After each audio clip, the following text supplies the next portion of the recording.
what you're looking for. It's me, the old me. It's a style.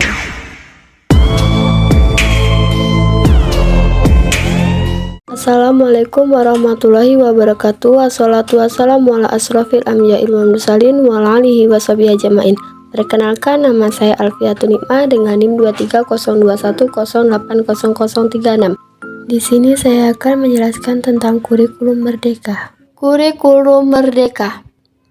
Kurikulum merdeka dilatar belakangi oleh adanya hasil program for International Student Assessment atau disebut juga dengan PISA yang menunjukkan bahwa 70% siswa berusia 15 tahun berada di bawah kompetensi minimum dalam memahami bacaan sederhana atau menerapkan konsep matematika dasar.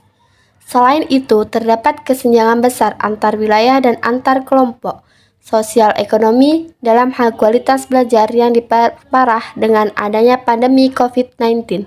Untuk mengatasi hal tersebut, Kemendikbudristek melakukan penyederhanaan kurikulum dalam kondisi khusus yang kemudian disebut sebagai kurikulum darurat.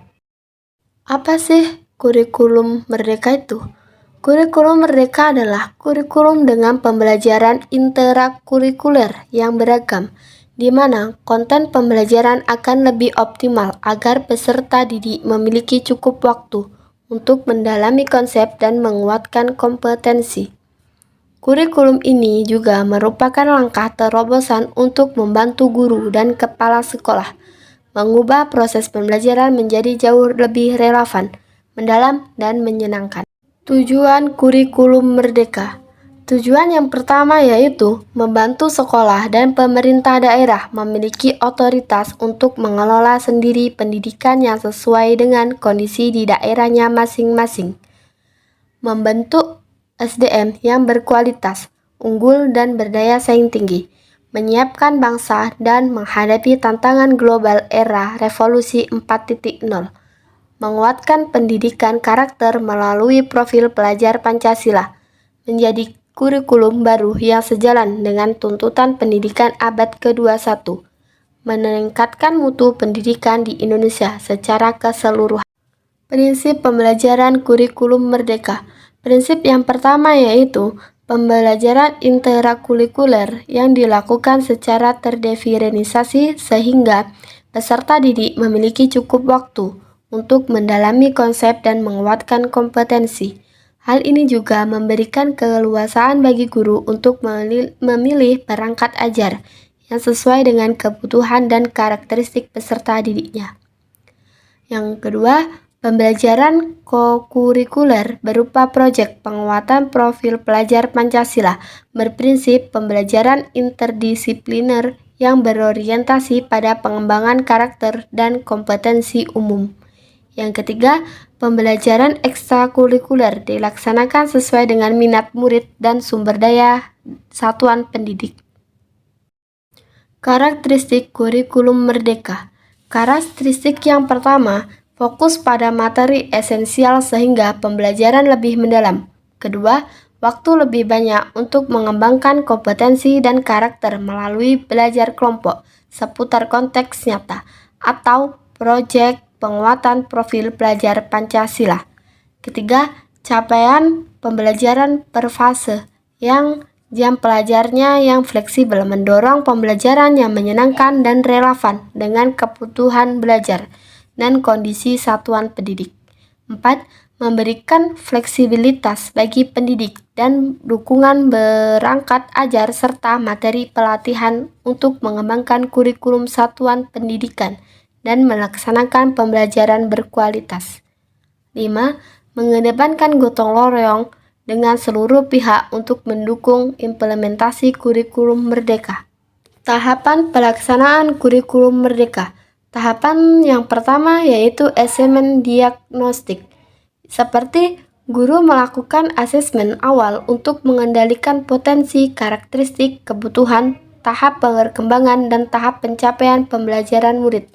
Asesmen umumnya dilaksanakan pada awal tahun pembelajaran, sehingga hasilnya dapat digunakan untuk melakukan perencanaan lebih lanjut terkait metode pembelajaran sebaiknya digunakan.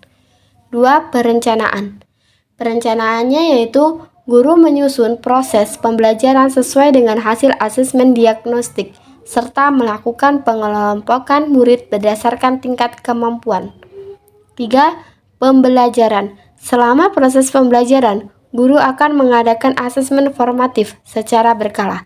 Hal itu dilakukan untuk mengetahui progres pembelajaran murid dan melakukan menyesuaikan metode pembelajaran.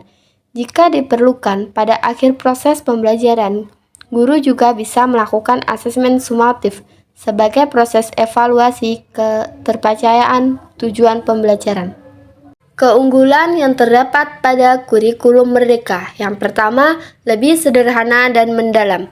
Kurikulum merdeka lebih berfokus pada materi yang esensial dan pengembangan kompetensi peserta didik pada fasenya. Proses pembelajaran diharapkan menjadi lebih mendalam, bermakna, tidak terburu-buru, dan menyenangkan. Kedua, lebih merdeka. Bagi peserta didik, khususnya jenjang SMA, tidak ada program peminatan di SMA, sehingga peserta didik memilih mata pelajaran sesuai minat, bakat, dan aspirasinya.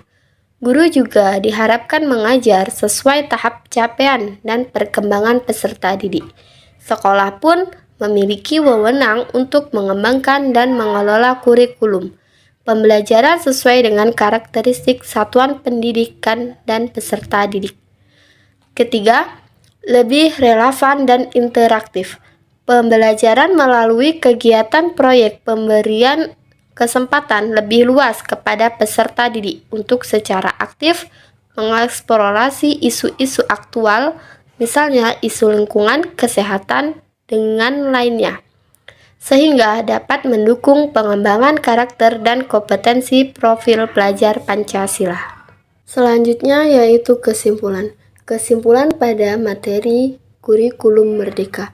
Kurikulum merdeka adalah kurikulum yang memberikan leluasaan kepada pendidik dan peserta didik dalam melaksanakan pembelajaran yang sesuai dengan kebutuhan dan lingkungan belajar mereka. Kurikulum merdeka memiliki beberapa karakteristik dan keunggulan yang dapat meningkatkan kualitas pendidikan di Indonesia. Kurikulum merdeka diluncurkan pada tahun 2022 dan bersifat opsional, sehingga sekolah dapat menerapkannya secara bertahap sesuai dengan kesiapan masing-masing.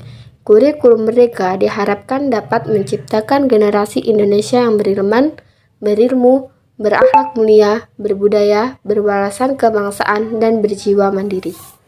Sekian penjelasan dari saya tentang kurikulum merdeka.